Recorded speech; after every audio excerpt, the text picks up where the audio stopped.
레위기 말씀을 함께 성경 통독하는 과정 속에서 읽고 있습니다. 레위기는 그렇죠. 성경 한 장 한 장을 읽어가면서 성경을 일독하겠다라는 그런 분들에게 꼭 포기하도록 만드는 주범이 레위기의 말씀입니다.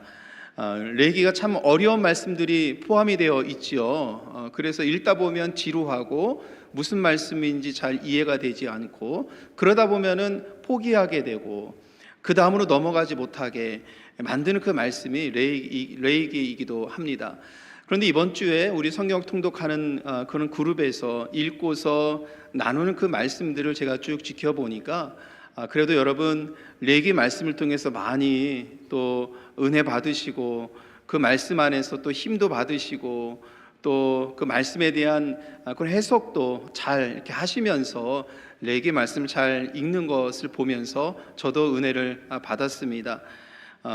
그런데 여러분들 레위기 말씀을 읽으면서 성경 통독을 하면서 잘 넘어가면 좋을 텐데 좀 이번에 위기가 왔다, 포기하고 싶다, 이렇게 생각하는 분들이 있을 것 같은데요. 그런 분들에게는 레위기 말씀은 일단 19장 한 장을 좀 읽으시고 일단 넘어간 다음에 나중에 신약까지 다 읽으신 다음에 한번 레위기를 다시 한번 읽어봤으면 좋겠다라는 생각을 해 봅니다.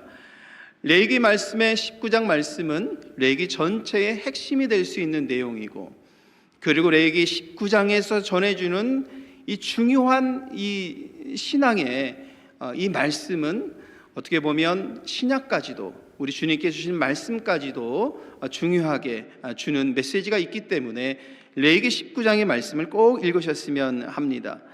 오늘 우리가 사는 사회는 너무나도 큰 역사와 문화적인 차이가 있습니다. 레위기가 쓰여졌을 당시와는. 그렇기 때문에 더더욱 이 말씀 읽으면서 어렵다고 느껴지는 겁니다. 그런데 여러분, 유대인들은 아이가 태어나고 5살이 되면은 토라를 가르치기 시작합니다. 창세기부터 신명기의 말씀까지 말씀을 가르치기 시작하는데 무려 5살 때에 처음으로 가르치는 말씀이 레위기의 말씀이라고 합니다. 성경의 첫 번째 말씀이 할 수 있는 창세기로부터 가르치지 않고 레위기의 말씀을 가르치면서 레위기의 말씀을 익히면서 그리고 하나님의 백성으로서 어떻게 살아야 하는지를 배워가면서 이거면 충분하다. 그리고 하나님의 거룩한 백성으로서 어떻게 예배를 드려야 하는지, 어떻게 사람을 대해야 되는지, 어떻게 자기 삶을 살아내야 되는지에 대한 이런 말씀들을 배우게 되는 거죠. 이 레위기의 말씀 속에서는 종교적 그런 내용뿐만이 아니라 생활 전반에 대한 규범들을 포함하고 있기 때문에 레위기만 잘 알고 순종하더라도 거룩한 백성으로서의 온전하게 살아갈 수 있다라는 생각이 있기 때문에 유대인들은 아마 첫 성경 공부로 레위기를 잡고 있는 것이 아닌가라는 생각을 합니다. 레위기의 말씀을 핵심을 나타내는 단어 하나를 선택해 보자라고 한다면 저는 거룩이라는 단어를 선택하고 싶습니다. 레위기의 많은 규례들, 법들, 이 모든 것들은 이 거룩함이 무엇인지를 설명하기 위한 것들, 그리고 거룩한 백성으로서 살아가고자 하나님께서 주신 규범들이다라고 볼 수 있는 겁니다. 그런데 여러분 가만히 생각해 보면 거룩함이라는 이 단어는 설명하기가 참 어려운 개념입니다. 이해하기도 참 어려운 개념이죠. 마치 이런 것입니다. 우리가 산이나 바다나 이렇게 비행기를 타고 갈 때 보는 광경들이나 이런 것을 볼 때에 이렇게 큰 광경들, 큰 산, 아주 깊은 바다들, 이런 넓은 바다들을 봤을 때에 우리는 셀폰이 있어서 다 사진을 찍잖아요. 그러면서 하는 말들이 무엇입니까? 이 느낌을 사진으로 다 담을 수가 없어.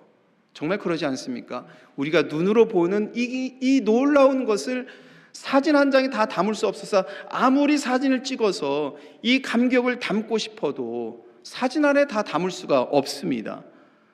그래서 우리 눈으로 보면서 느꼈던 그 감정과 이런 것들을 표현할 때 경이롭다라고 표현하잖아요. 또 다른 단어로는 엄청나다, 이렇게 표현하기도 하고, 우리가 보여지는 것을 이렇게 표현하기도 합니다.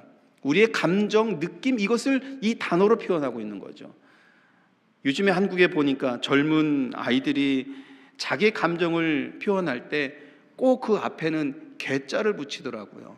한국말이 왜 이렇게 변했는지 참 멀리서 보면서 좀 안타깝기도 한데, 맛있다, 이 표현을 우리는 너무 맛있다 이렇게 표현하잖아요. 근데 요즘에 젊은 친구들은 개 맛있다 이렇게 표현을 해요. 한국말이 어떻게 이렇게 변했는지 모르겠습니다. 그러니까 자기 감정 표현을 이런 단어로 써서 표현하고 있는 것이요. 대단한 것을 보았을 때에, 어떤 것을 느꼈을 때에 우리는 그것을 단어로 표현을 합니다. 그런데 그것을 다 담을 수 없는 한계가 있다는 것을 우리는 알고 있습니다. 마찬가지로 하나님의 거룩함을 인간의 언어로 설명한다는 것은 참으로 어려운 것입니다. 유대인에게 거룩함이라는 것은 하나님의 영광과 위엄과 순결과 완전함과 위대함, 이 모든 것을 합친 것보다 더 큰 무엇인가를 표현할 때 거룩함이라고 표현하는 것입니다. 하나님의 가장 위대하심을 표현할 때 거룩하신 하나님, 이렇게 표현하는 것이죠. 그런데 레위기는, 제가 이번에 레위기 말씀을 같이 성경 통독하면서 이번에 새롭게 이 말씀을 읽으면서 마음속에 깊이 울리는 것이, 하나님을 향해서 썼었던 이 거룩함이란 이 표현을 이스라엘 백성들에게 적용한다는 겁니다. 우리는 이 거룩함이란 이 단어를 자주 사용합니다만, 기도 시간에도, 찬양할 때도, 신앙인의 언어로서, 또 성경 공부할 때도, 성경 읽을 때도 거룩함이란 이 단어를 얼마나 많이 사용합니까? 이 단어에 담긴 큰 의미를 생각해 볼 때 결코 지나칠 수 없구나. 왜 하나님께 사용할 수 있는 이 단어를 왜 이스라엘 백성들 사람에게 하나님께서 사용하셨을까라는 의문과, 왜 하나님께서는 어떤 마음으로 이 단어를 사용하셨을까라는 생각이 들더군요. 하나님께서 2절 말씀 속에서 백성들을 이렇게 부르셨어요. 같이 다시 한번 읽겠습니다. 너는 이스라엘 자손의 온 회중에게 말하여 이르라. 너희는 거룩하라. 이는 나 여호와 너의 하나님이 거룩함이니라. 네. 이 말씀을 정리하면, 내가 거룩하니 너희도 거룩하라. 누구 보고 거룩하라고 했습니까? 이스라엘 백성들에게 거룩하라고 했습니다. 하나님께서 직접 거룩하라고 말씀하신 겁니다. 왜냐하면 이 거룩함이 하나님의 위대함을 나타내는 단어였는데, 이 단어를 사람에게, 이스라엘 백성에게 사용했다는 점이 저는 이번에 아주 특별했습니다. 여러분, 그렇게 생각 들지 않으세요? 오늘 말씀을 한번 잘 보세요. 하나님께서 너희가 거룩하라고 말씀하신 이 거룩의 단어를 사람에게 사용하셨을 때, 여기는 하나님의 특별한 마음이 있다는 생각이 들었습니다. 그래서 이 말씀에는 이스라엘을 언약 백성 삼으시고 그들을 진실로 자기의 백성으로 믿고서 그들을 성장하게 해서 모세를 세우시고 시내산에서 약속하셨던 하나님의 말씀, 너희들이 제사장 나라가 되고 그리고 거룩한 백성이 되기를 원한다라는 이 하나님의 마음, 백성들을 위한 하나님의 마음, 그들이 성장하기를 바라는 하나님의 마음, 이 하나님의 마음이 너희도 거룩하라는 이 말씀에 담겨져 있는 것이 아닌가라는 생각이 들었습니다. 여러분, 부모가 자식들에게 바라는 마음이 있잖아요. 어떤 부모가 자기 자식이 그냥 뭐 되는 대로 살지 뭐 이렇게 생각하는 부모가 어디 있습니까? 모든 부모는 자기 자식이 잘 되기를 바라고, 성공하기를 바라고, 건강하게 성장하기를 바라고, 행복한 가정을 꾸리기를 바라고, 이런 게 부모의 마음이잖아요. 이런 부모의 마음으로 이 말씀을 본다면, 하나님께서 이 백성들, 애굽에서 막 나와서 이제는 하나님의 백성으로 부름받아서 하나님의 백성답게 살아가야 되는 이 백성들에게 주신 부모와 같은 마음인 것입니다. 거룩하게, 건강하게 하나님의 뜻을 잘 이루면서 살아가라라는 그 말씀, 하나님의 마음이 여기에 담겨져 있는 것입니다. 그런데 여러분, 과연 우리가 하나님과 같이 거룩할 수 있을까요? 만약 우리가 하나님처럼 거룩하기 어렵다라면, 그럼 이 말씀 속에서 하나님께서는 우리들에게 요청하시는 것이 무엇일까요? 기대하시는 것이 무엇일까요? 먼저 거룩함의 의미에 대해서 살펴볼 때에 거룩함이라는 단어의 사전적인 의미가 있습니다. 이 사전적인 의미 보면은 뜻이 매우 높고 위대하다라는 이런 단어의 사전적인 의미가 있어요. 한국말 사전에 보니까 이렇게 나와 있습니다. 우리 영어 사전을 찾아보니까 dedicate to God입니다. 하나님을 향해서 집중하는 겁니다. 그리고 하나님을 향해서 늘 마음을 품고 있는 것입니다. 그래서 이 사전적인 의미를 종합해서 보면 이렇게 정리할 수 있을 것 같아요. 높은 곳에 뜻을 두고 하나님께 전념하고 집중하면서 사는 것. 여러분, 이것이 거룩함인 것입니다. 여러분들의 삶에서 늘 하나님께 전념하시길 바랍니다. 늘 하나님께 집중하시길 바랍니다. 전념하고 집중하는 것은 하나님을 위해서 헌신하는 것이죠.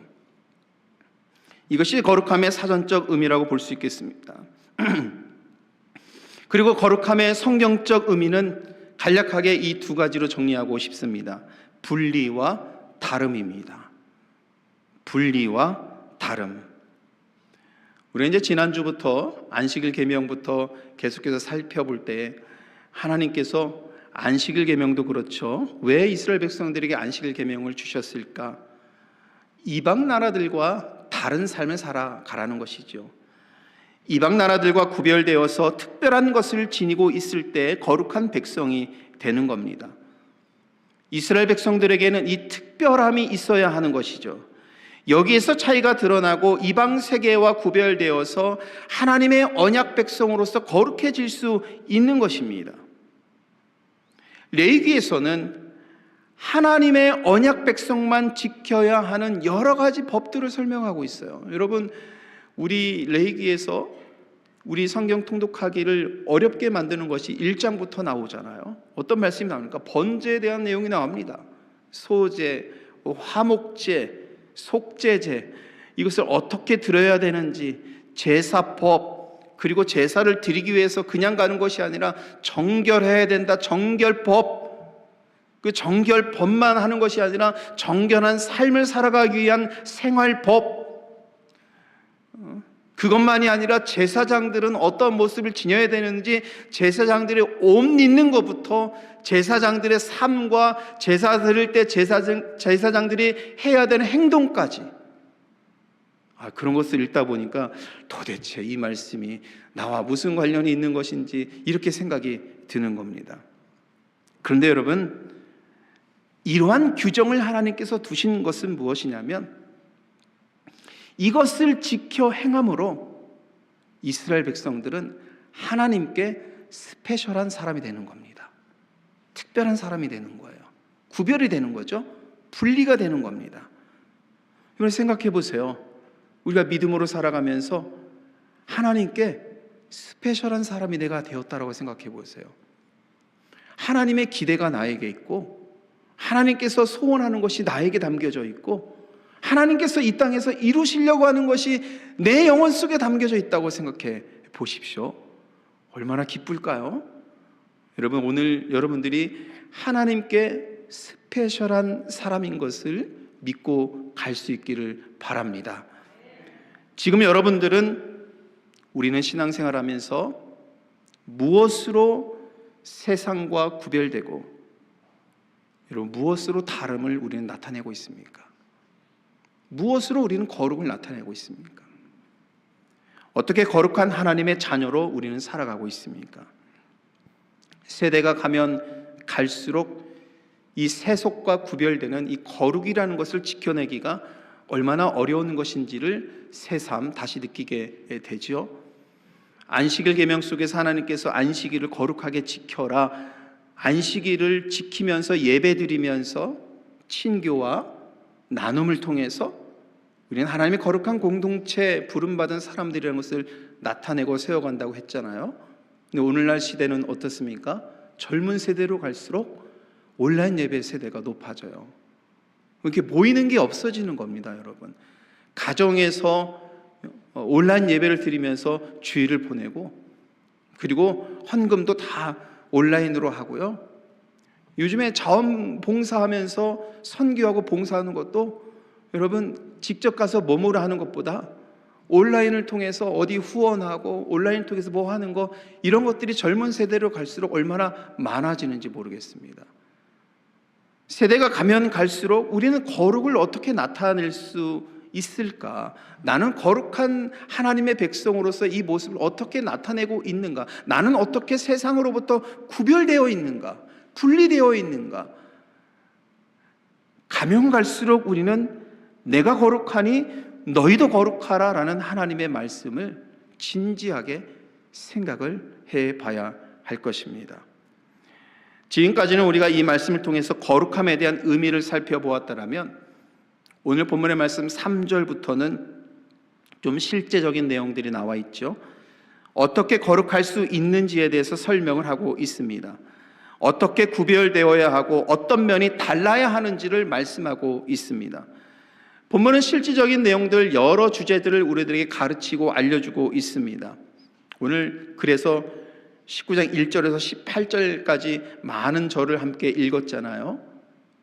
근데 여기에서 저는 두 가지로 정리를 해보고 분류를 해보려고 합니다.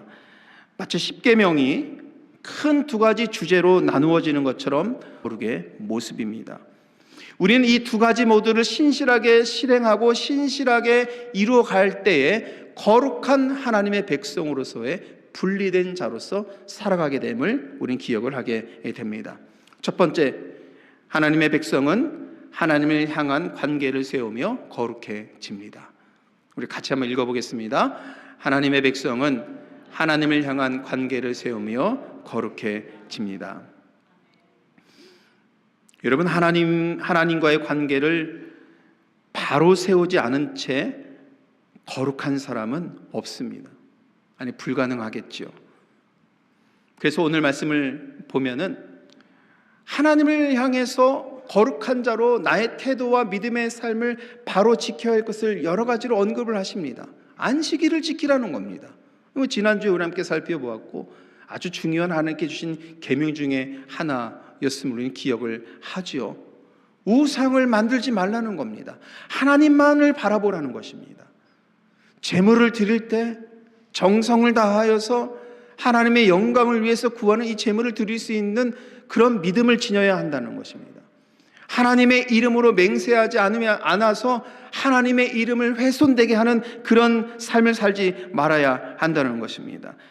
하나님을 향한 믿음의 삶에서 여기에서는 어떠한 양보도 어떠한 핑계도 없다라는 겁니다.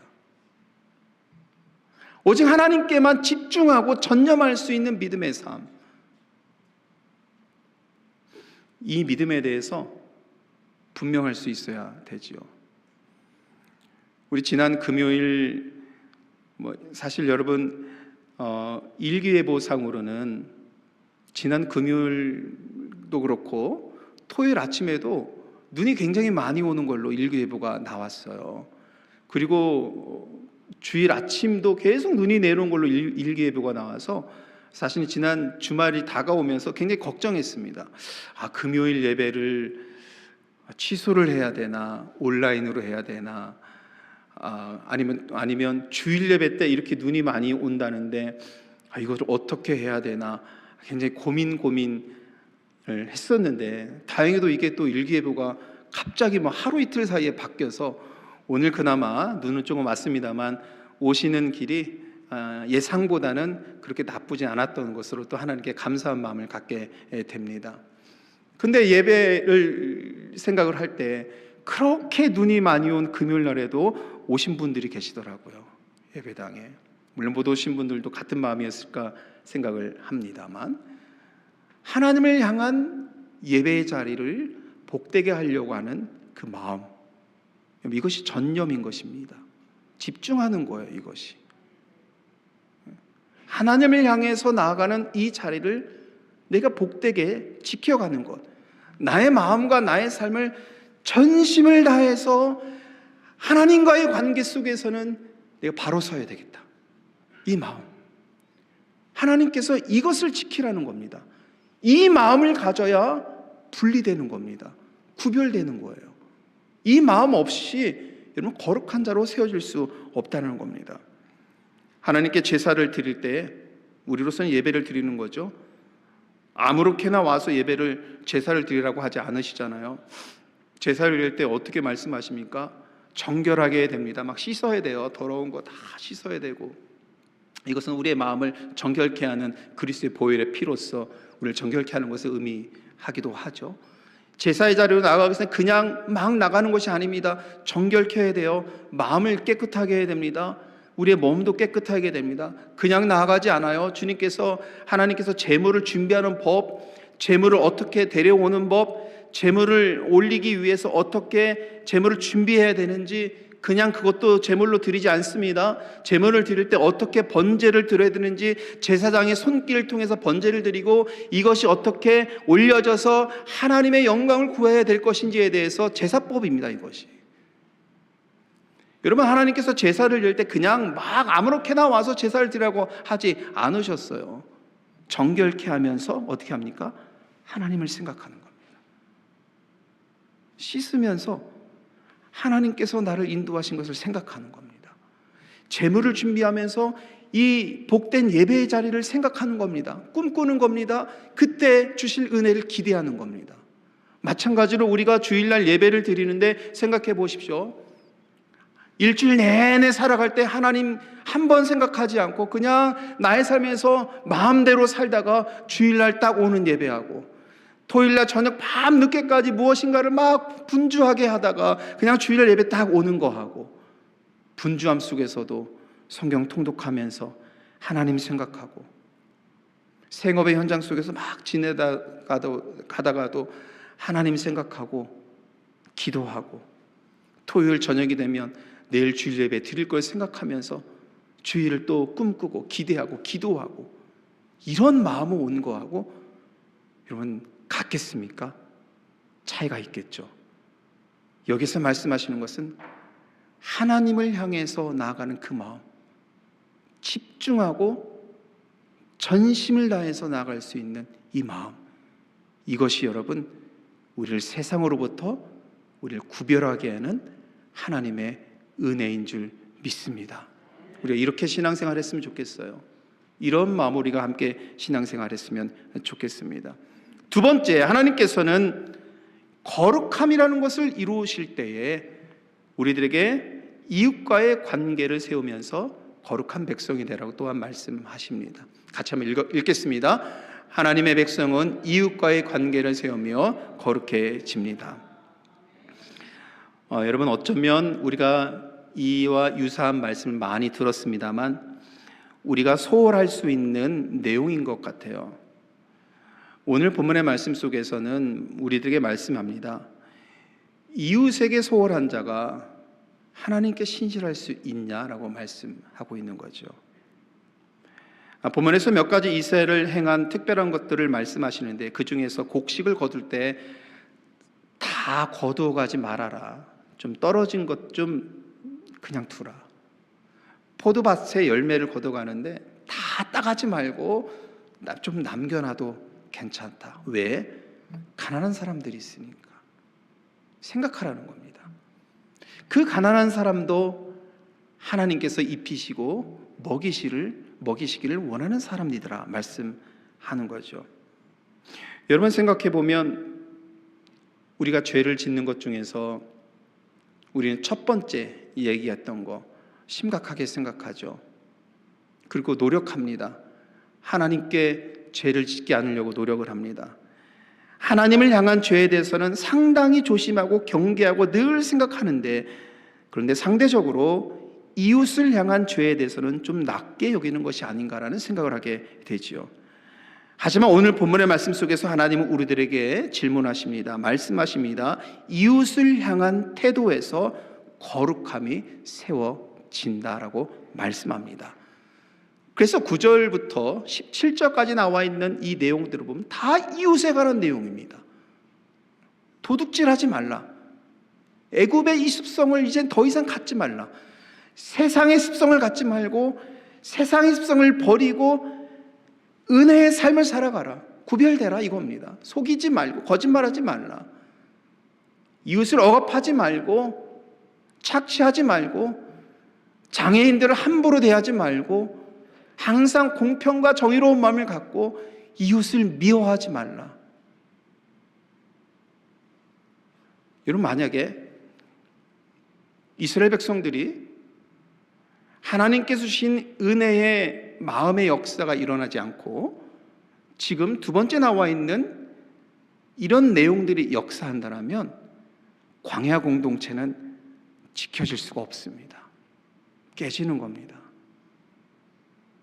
하나님께서 주신 믿음의 공동체는요, 깨지는 겁니다. 하나님께서는 그래서 계속해서 확인하시고 거룩한 자로서 서야 될 것이 무엇인지를 말씀하시면서 계속 말씀하시는 것이 무엇이냐? 애굽의 것을 버려라. 과거의 것을 버려라. 이방의 것을 버려라. 그래야 우리 믿음의 공동체를 건강하게, 이 광야 공동체를 건강하게 세워갈 수 있다. 이렇게 말씀하고 계시는 것이죠. 우리도 애굽의 일들에서 여러분 우리가 구별되어야 합니다. 우리도 세상의 것과 분리되어야 합니다. 그래야 하나님의 거룩한 공동체를 우리는 건강하게 세워갈 수 있습니다. 세상적인 일들이 우리 가운데 퍼져서 공동체 안에 눈덩이처럼 이것이 불어나면 공동체는 무너지게 되는 겁니다. 믿음의 공동체를 사랑의 능력으로 우리가 지켜내는 것이 얼마나 중요한 일인지를 하나님께서는 레위기의 말씀을 통해서 우리들에게 주고 있습니다.